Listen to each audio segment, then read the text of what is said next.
no livro de Salmos 66, somente o versículo de número 20. Eu me encontro muito feliz, porque Deus é bom. A tua graça, a tua bondade, a tua benevolência, o teu cuidado para conosco dura para sempre. Então é motivo de estarmos felizes na presença do Senhor, porque até aqui Ele tem nos guardado, suprido todas as nossas necessidades. Salmo por de número 66, somente o versículo de número 20, está escrito assim: bendito seja Deus, que não rejeitou a minha oração e nem desviou de mim a sua misericórdia. Pode tomar o seu assento com a sua Bíblia aberta, glorificando a Deus. Quantos abandonaram a vida de oração? Meu Deus. Quantos que já não conseguem tirar um tempo em um dia que tem 24 horas para se comunicar com o Criador? Quando me atento para a Bíblia Sagrada, eu vou me deparar no primeiro livro do Novo Testamento, Mateus, capítulo de número 21, versículo de número 22.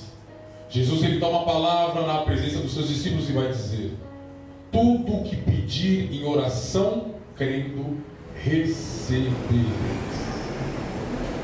O contexto histórico desta passagem bíblica não é outra a não ser aquela que Cristo Jesus está transitando, fazendo aquilo que Deus o Pai o incumbiu. E ele vai entrar dentro de uma cidade, juntamente com seus discípulos. E ele avista de longe uma figueira. E diz o texto bíblico, através da vida do evangelista São Mateus, que Cristo Jesus está com fome naquele tempo. E quando ele se achega perto da figueira, ele vai procurar figos, mas não vai encontrar senão folhas. Ao ponto do bom mestre tomar a palavra e dizer: nunca mais, Meu Deus, haja fruto de ti. E o texto sagrado diz que após Jesus pronunciar essas palavras, a figueira se secou imediatamente. meu Deus. Ao ponto dos discípulos se depararem com aquela cena e ficarem perplexos, ao ponto de Cristo Jesus olhar para eles e dizer: olha, se vocês tiverem fé como um grão de mostarda, vocês vão dar ordem aos montes. Aleluia. E assim será subjetivo. Oh, aleluia. Aleluia, Jesus. Tudo o que pedir em oração crendo, recebereis. Aleluia. Aleluia. Permita-me dizer algo muito importante, que nessa noite nós temos tempo para tudo. Nós temos tempo para fazer refeições, temos tempo para assistir televisão, temos tempo para os nossos filhos, para os nossos cônjuges, temos tempo para trabalhar, para descansar. Temos tempo para até fazer coisas que desagradam a Deus, só não temos tempo para orar. E orar nunca foi perder tempo, meu irmão Almiro. Orar sempre foi ganhar tempo. É verdade. Quando a gente ora, a gente se encontra um passo à frente do inimigo da nossa alma. Já foi dito aqui, primeira carta do apóstolo São Pedro, capítulo 5, versículo de número 8. Satanás, o vosso adversário, anda a derredor, bramando como um leão, buscando todavia a quem ele possa tragar. E o crente que não ora, o homem que não ora, a mulher que não ora, ele se torna um ser vulnerável para o maligno. É verdade. Visto que ele só veio para 3 coisas. Quais são elas, irmão Arthur? João 10:10. Matar, roubar e destruir. Ele luta, ele guerreia com todas as suas garras, com todas as suas forças para essas 3 coisas. E se o crente não orar, ele vai ser uma presa fácil para o inimigo. Quando eu me atento para a Bíblia Sagrada, eu fico maravilhado, porque Jesus, em Mateus 14, a partir do versículo de número 22, após ele alimentar uma multidão que só de homens é mais de 5.000, sem contar mulheres e crianças, ele sobe para o monte com o objetivo de alimentar a sua alma através da oração. E Cristo Jesus, ele libera a ordem para os seus discípulos, dizendo: olha, atravessem para a outra banda do mar. E eles acatam a ordem de Jesus e a obedecem. O texto sagrado nos informa, através da vida do evangelista São Mateus, que se levanta contra os discípulos de Jesus uma terrível tempestade. Uma terrível Tempestade. Só quem está no culto, uma terrível Tempestade. Mas eu compreendo o profeta irmão Tiago que no meio dos 12 discípulos um se levanta e diz: nós não vamos perecer. O texto é enfático e nos informa que eles estão pasmados. Eles estão achando que aquela tempestade veio no intuito de matar eles. Mas eu entendo, diaconisa e irmã Rosângela, que um se levanta dos 12 e diz: nós se encontramos debaixo de uma palavra. E quem falou para nós de entrarmos dentro do barco e atravessarmos para a outra banda do mar, ele é aquele que se encontra escrito no livro de Números, capítulo de número 23, versículo de número 19. Ele não é homem para mentir, e nem filho do homem para se arrepender. Nós não estamos aqui por vontade própria, nós estamos aqui debaixo de uma palavra, e se ele falou para nós, certamente ele se responsabilizará. Glória a Deus. Glória a Deus. É verdade. Ele está orando do monte, alimentando a sua alma, e seus discípulos se encontram no meio do mar, na quarta vigília da noite, certo é, das 3 da manhã às 6. Imagina a escuridão. O barco não tinha, meu irmão Wesley, a tecnologia que os barcos de hoje têm. O motor não era composto de correias, de metais, de combustível, não. O motor do barco era o braço deles, com remo. Meu Deus. Imagine agora, igreja, aqueles discípulos tentando remar contra a tempestade que sobreveio sobre eles. O texto sagrado diz que Cristo Jesus, ele percebe que os seus discípulos estão em perigo. A pergunta que não quer calar é: como Jesus sabia que os seus discípulos estavam ou se encontravam em perigo? Meu Deus. Por uma só coisa: quem ora tem visão. Oh, aleluia. Eu vou falar novamente, já é hipótese que você não tenha me entendido. É por isso que quando começa a dar tudo errado, você não abre a tua boca para murmurar, você não abre a tua boca para questionar, você não abre a tua boca ou não vê um sentimento de desistir. Você vai para o caminho da oração, você vai dobrar o joelho, entrar em comunhão com o Pai, porque Ele pode resolver aquilo que sobreveio sobre a tua vida. É verdade. Quem ora tem visão. Glória a Meu Deus. Deus. Glória a Deus. Aleluia. Os irmãos conhecem a história. Jesus, ele vai do monte até onde se encontram seus discípulos, andando sobre as águas, acalma a tempestade, e ele repreende o vento e o mar. E assim é, e nada é impossível para o nosso Deus. Glória a Deus. Glória a Deus. Na pessoa bendita de Cristo Jesus, o nosso Senhor. E isso é maravilhoso, porque quantos já não conseguem ter uma vida de oração? Quantos que já não conseguem se comunicar a Deus através da súplica, através da rogação, através do clamor? E isso é maravilhoso, porque quando a gente se atenta para o Salmo, por de número 40, versículo de número 1, o salmista Davi vai nos dar uma lição terrível. Ele vai dizer: olha, eu esperei. Aleluia. Ou seja, se eu esperei, não foi de imediato. E nisso aqui, o profeta irmão Tiago, aprendemos lições terríveis. Porque muitos acham que oração é um conto de mágica. Muitos acham que é orar e acontecer. Não, Meu Deus. já foi dito aqui, quem faz é Ele, quem opera é Ele, quem age é Ele. Se Ele quiser operar na mesma hora que a gente terminar de orar, dizendo amém, é porque Ele quer. Mas muitos têm, aleluia, a oração da irmã Francisca, do irmão João, uma oração milagrosa, e não é assim que funciona. É na legalidade do nome de Jesus. E quando a gente se atenta para isso, a gente vai ficar maravilhado com o evangelista São Marcos, porque ele vai dizer no livro que leva o nome dele, capítulo 16, versículo de número 17: Glória a Deus. esses sinais seguirão os que crerem em meu nome. Aleluia. É por isso que a gente termina a oração feita com fé no nome de Jesus. Olha, Senhor, faça isso, aquilo, conforme a tua vontade e o teu querer, em nome de Jesus. Amém. Tudo é por legalidade da palavra. E muitos já não sabem mais orar. Meu Deus. Muitos sequer conseguem se achegar a Deus em oração da forma correta. Por que, irmão Arthur, acontece isso? Porque não lê a palavra. A partir do momento que eu oro e não conheço a palavra, a minha oração vai ser vingativa. A minha oração vai ser contrária à vontade de Deus. É verdade. Tudo é por legalidade da palavra. E muitos já não se atentam mais para isso. É uma triste realidade.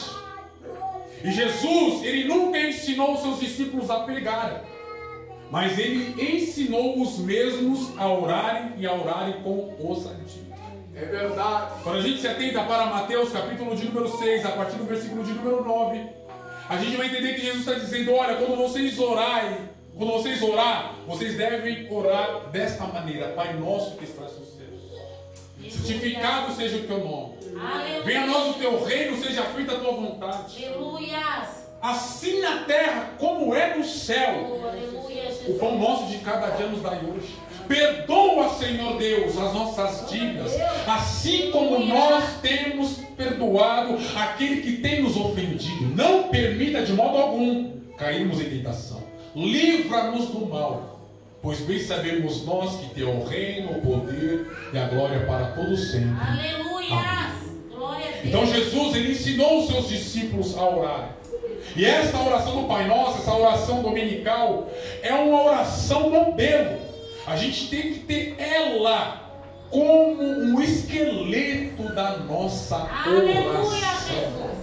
A gente tem que saber que quando a gente se dirigir a Deus em oração, a gente tem que saber que Ele é santo, que Ele deve ser reverenciado. A gente tem que saber que a gente tem que se render ao Deus Criador dos céus e da terra. A gente tem que saber que a vontade dEle prevalece nos céus, na terra e em debaixo da terra. A gente tem que compreender que quando a gente se dirigir ao Deus Todo-Poderoso, a gente deve deixar, como já foi dito aqui, a nossa soberba de lado, o nosso sentimento de ser grande de lado, o nosso ego de lado, a nossa vaidade excessiva de lado, a nossa prepotência de lado. A gente deve se dirigir a Deus com o nosso coração rasgado, com humildade, e a nossa oração tem que ser banhada de fé, e ela tem que ser fervorosa. É verdade. Aleluia. Aí Deus vai nos atender. Porque o verso que a gente leu aqui diz: bendito é Deus. Por que, Davi? Aleluia. Porque Ele não rejeita a oração e nem aparta de mim a tua misericórdia. Glória a Deus. Glória a Deus. Olha que Deus lindo. Mas quando a gente se atenta para Isaías, capítulo de número 59, versos 1 e 2, a gente vai compreender que a nossa oração muitas das vezes não passa do teto, ou seja, Deus não a recebe por coisas terríveis que praticamos, que fazemos, que cumprimos no nosso cotidiano, no nosso dia a dia. E quais são essas coisas, irmão Arthur? As nossas iniquidades, as nossas transgressões. O profeta messiânico Isaías vai nos informar que essas coisas terríveis que acabamos cometendo, que Deus abomina, fazem um muro de separação entre nós e o nosso Deus. É verdade. Então é noite da gente rever os nossos valores. É noite da gente se autoexaminar. Aleluia, Jesus. Assim como Paulo falou para a igreja de Corinto na sua primeira carta, capítulo 11, versículo de número 28, Deus, através do Santo Espírito, está falando para nós nessa noite, através da tua palavra. Examine-se, pois, o homem a si mesmo. O que eu tenho feito para Deus não ouvir minha oração? O que eu tenho cumprido para Deus não ouvir minha oração?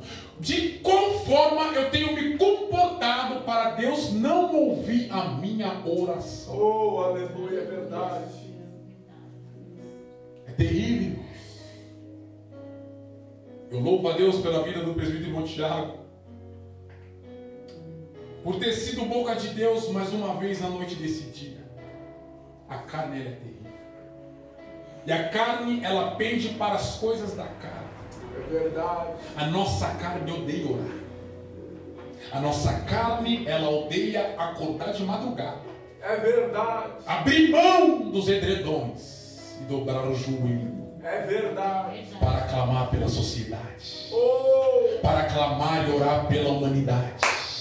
Para orar e clamar para aqueles que se encontram debaixo da ponte, do viaduto, debaixo de uma cobertura de uma empresa, de uma indústria, de uma fábrica. A carne odeia, profeta irmão Tiago, da gente se compadecer da dor alheia. A carne ela quer conforto.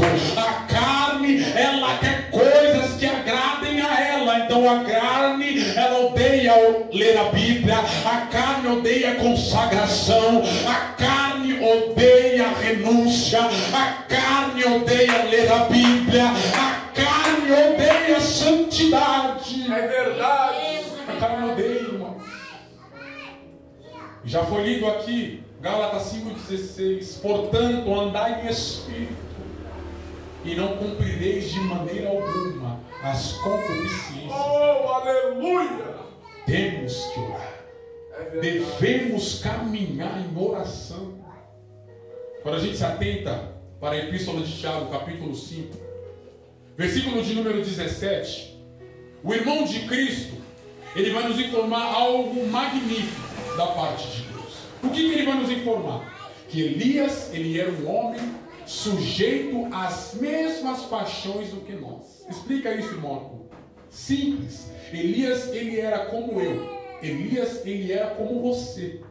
E ele orou ao Senhor, e o céu não deu chuva e nem caiu orvalho no tempo de 3 anos e 6 meses. É verdade. Este mesmo Elias, que era como eu e como você, orou novamente, e Deus abriu os céus e mandou chuva sobre a terra. O que é isso, irmão Arthur? Elias, ele pode ser decifrado ou até mesmo definido em 2 palavras. Ele orava. Glória a Deus. Deus, aleluia. E é isso que falta para a igreja. É isso que falta para nós. Termos uma vida de oração. Eu vou fazer esse negócio primeiro, eu vou orar. Sobreveio isso sobre a minha vida, eu vou orar. Estou vivendo o melhor de Deus nessa terra para a glória de Jesus. Eu vou continuar orando. Não há circunstância. Não pare de orar. Quando a gente se atenta para a igreja primitiva, a gente fica maravilhado. Meu Deus, é verdade. Porque a igreja primitiva vivia em constante oração. Meu Deus. Como não se lembrar da ordem de Jesus? Lucas 24, 49. Ficai, portanto, na cidade de Jerusalém, até que do alto vocês sejam cheios do poder de Deus.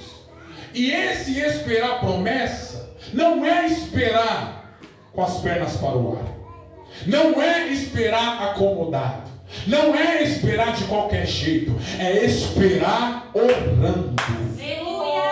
O texto sagrado diz que eram 500 irmãos, mas só aguentou esperar a promessa de Deus em oração 120. Diz o texto sagrado que essa promessa ela se cumpre em Atos capítulo 2, versículo de número 2. E de repente veio um som do céu veemente e impetuoso que encheu a casa, onde todos se encontravam assentados, e foram vistas por eles línguas repartidas como de fogo, e todos falavam em novas línguas, conforme o Santo Espírito os habilitasse que falassem. Todos foram cheios. Por que, irmão Arthur? Porque todos estavam esperando a promessa orando. Glória a Deus. Só que no capítulo de número 3, para os irmãos entenderem que a vida da igreja primitiva era orar, Pedro, juntamente com seu amigo João, estão subindo às 3 horas da tarde para o templo. Para fazer o que, irmão Arthur? Para cantar? Para pregar? Para testemunhar? Não. Eles estão subindo para orar. Aleluia. Aí você pode me perguntar, mas eles não foram cheios no capítulo de número 2? Sim, mas no capítulo de número 3, eles estão querendo mais poder. Talvez você não entendeu. A igreja só prevalece de joelhos dobrados. Nós só vamos ouvir o som da última trombeta se a gente continuar orando até a volta de Jesus. Nós só vamos ter os nossos corpos glorificados, os nossos corpos como o de Cristo é, se nós permanecermos em oração. A igreja só prevalece de pé orando. A igreja só avança orando. A igreja só vence orando. Glória a Deus. É verdade.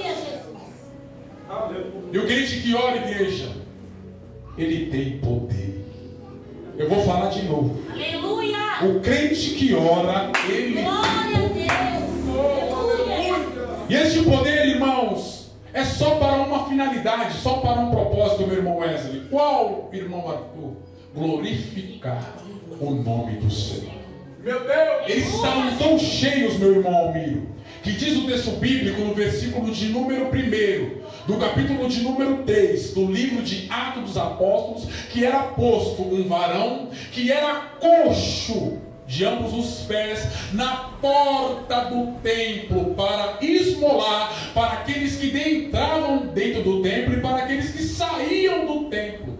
E ele está lá, sentado, naquela situação caótica, de pena, esperando pessoas de entrarem ou saírem do templo para ele lhes pedir esmola. Ele está olhando e vendo 2 homens cheios do poder de Deus para entrar dentro do templo para orar. Diz o versículo de número 6, que após Pedro, juntamente com seu amigo João, ouvirem aquele rapaz pedindo esmola, Pedro toma a palavra e diz: eu não tenho ouro e nem tenho prata, mas aquilo que eu tenho, aquilo que eu possuo, aquilo que eu sou rico, isso eu posso te proporcionar. Em nome de Jesus, o Nazareno, levanta-te e anda. E tomando mesmo pela mão, ele levantou aquele rapaz, ele saltou, os seus tornozelos se firmaram e os 3 entraram para dentro do templo, saltando, pulando e glorificando o santo nome do Senhor. Aleluia. É verdade. Meu Deus, eu nem entendo o texto que eu vou pregar. Glória a Deus. Oh Jesus, só se eu queria. Glória a Deus. Sabe o que acontece Aleluia. hoje?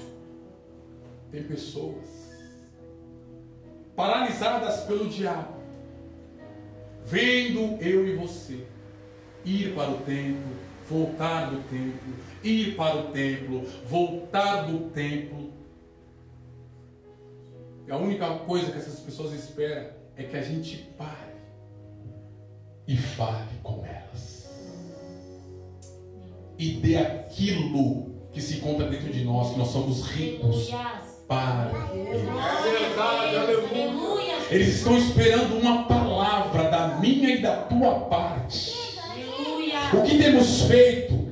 Como estamos reagindo? Como estamos se portando? Visto que milhares de pessoas estão causando dano à sua própria vida diante dos nossos olhos, do nosso lado. Será que estamos como o apóstolo São Paulo? Atos dos Apóstolos, capítulo 16, versículo de número 31. Não cause dano nenhum à sua vida, porque todos nós estamos aqui. O que eu devo fazer para ser salvo? Crer no Senhor Jesus. E será salvo não só você, mas também a sua. Aleluia. O que é isso, irmão Arthur? É ter a palavra de vida na ponta da língua. É estar cheio da graça de Deus, sendo impulsionado, conduzido, habilitado pelo Santo Espírito para fazer a vontade do Pai. Porque eu aprendi, presbítero irmão Tiago, algo muito simples. Nessa minha pequena caminhada com Cristo, o Santo Espírito de Deus nunca vai nos fazer, ou nunca vai nos possibilitar, nunca Ele vai nos fazer algo contrário à palavra de Deus. Visto que Jesus ele disse: o Consolador da parte do Pai que eu enviarei a vós, Ele vai testificar de mim. Glória a Deus. Glória a Deus. Ele não vai trazer nada novo, Ele vai testificar de mim. Glória a Então o Deus. Santo Espírito nunca vai nos levar a fazer algo contrário à palavra de Deus. Aleluia, aleluia, Jesus. Mas para isso devemos estar firmes e fortes na oração. Glória a Deus. Quando a gente se atenta para o livro do profeta messiânico Isaías, capítulo de número 38, Deus ele vai tomar o teu servo, o teu profeta Isaías, e vai dizer: olha, vai até o palácio e você vai enviar uma mensagem para o rei Ezequias. Mensagem essa que você vai dizer: olha, rei, põe a tua casa em ordem, porque você vai morrer e não vai viver. O profeta ouve a palavra de Deus, porque é assim, amado irmão, querido ouvinte, a pessoa que ora, o crente que gasta tempo em oração, ele conhece a voz de Deus. Oh, aleluia. Ele não confunde heresia com a voz de Deus. Ele está com o teu coração sensível à voz do Senhor. E quando Deus fala com ele, nos mínimos detalhes, através de uma imagem, através de um acontecido, ele está dizendo: ei, Deus está falando comigo. E pela misericórdia do Senhor, eu vou trazer à memória algo que aconteceu comigo na tarde desse dia. Eu me encontrava com a televisão ligada. Eu estava querendo assistir o jogo. Aleluia. E ali a imagem estava ruim, terrível, ao ponto de eu não conseguir ver ou conseguir perceber aquilo que estava sendo transmitido. Quando eu peguei a Bíblia e comecei a mergulhar neste oceano, a imagem começou a desembaraçar e a imagem ficou nítida. Eu pude ver o que estava acontecendo, ao ponto de olhar para minha esposa Gisele e dizer: Gisele, foi só eu pegar a Bíblia e começar a meditar na palavra do Senhor, que a imagem desembaraçou, que a imagem estava em perfeita situação. Sabe o que é isso, Gisele? É o mundo espiritual. Mas se você estiver ligada, você vai dizer não para a carne e sim para Deus. Aleluia. O que é isso, irmão Arthur? Deus falando nos mínimos detalhes. É verdade. Aleluia. A guerra espiritual, irmãos, Forte, meu Deus. ela é real. E se nós não tivermos ali ligados, sensíveis espiritualmente, o inimigo vai nos tirar da presença de Deus. E o texto diz que esse rapaz, ele ouve a voz do Senhor. E quando ele chega na maior autoridade da época, de frente com o rei Ezequias se encontrava doente. E essa enfermidade era mortal. E ele chega de frente com o rei, ele não retém nada, ele não esconde nada, ele não aumenta nada, nem diminui nada. E isso o profeta irmão Tiago serve muito bem para todos nós que estamos aqui.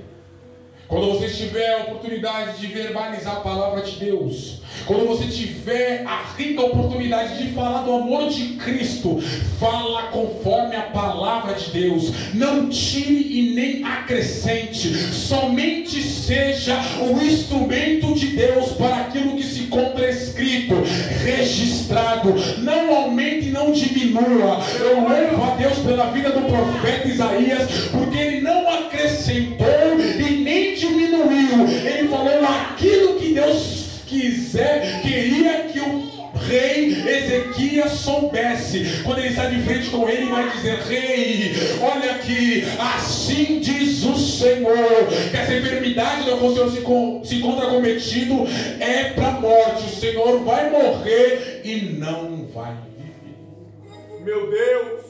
Imagina o rei enfermo no seu leito, ouvindo essa mensagem terrível da parte de Deus.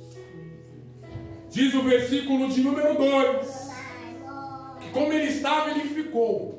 Ele só olhou para o lado e começou a orar ao Senhor. E a oração do rei Ezequias não foi outra a não ser essa: Senhor, peço que o Senhor lembre que eu andei por caminhos retos, fiz aquilo que o Senhor ortogou, que o Senhor requis de mim, Senhor. Peço-te que lembra-te que eu fiz aquilo que era reto diante dos seus olhos. E no versículo de número 3, a palavra diz, aleluia, que o Senhor ouviu. Eu vou falar de novo. A palavra é santa, a palavra é poderosa, a palavra é justa. Deus, Ele vê quando a gente ora, Deus vê quando a gente está no nosso secreto. É por isso que Ele disse, quando vocês forem orar, entra dentro do aposento de vocês, fecha a porta, porque o vosso Pai que vos contempla no secreto, certamente Ele vos recompensará. Então Deus vê quando você está orando, Deus vê quando você está soluçando, Deus vê quando você está de joelho e não sai palavra alguma na tua boca. Deus contempla as suas lágrimas. E após o rei Ezequias terminar de orar, o texto sagrado diz no versículo de número 3 que ele chora muitíssimo ao Senhor. Meu Deus, é verdade. Irmãos, quando a gente se atenta para a Epístola de Tiago, capítulo 5, versículo de número 16, vai estar escrito assim: orai um pelos outros. Olha que coisa linda. Orai um pelos outros. Confessai as vossas culpas um para com os outros. A oração feita pelo justo pode muito em seus efeitos.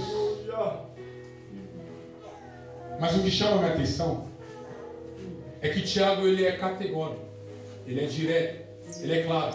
A oração feita por um justo não é por um baderneiro, não é para um carnal, não é para uma pessoa que não tem constância na vida espiritual, não é para aquele que se encontra só regredindo na vida espiritual, não é para aquele que dá legalidade para Satanás. É a oração feita por um justo. Glória a Deus. Ela pode muito em seus efeitos. Meu Deus. Esse rapaz, ele orou. Esse rapaz pediu para Deus se lembrar que ele andou, que ele fez aquilo que era reto diante dos olhos do Senhor. E ele chorou muitíssimo. Meu Deus, isso é forte, Deus.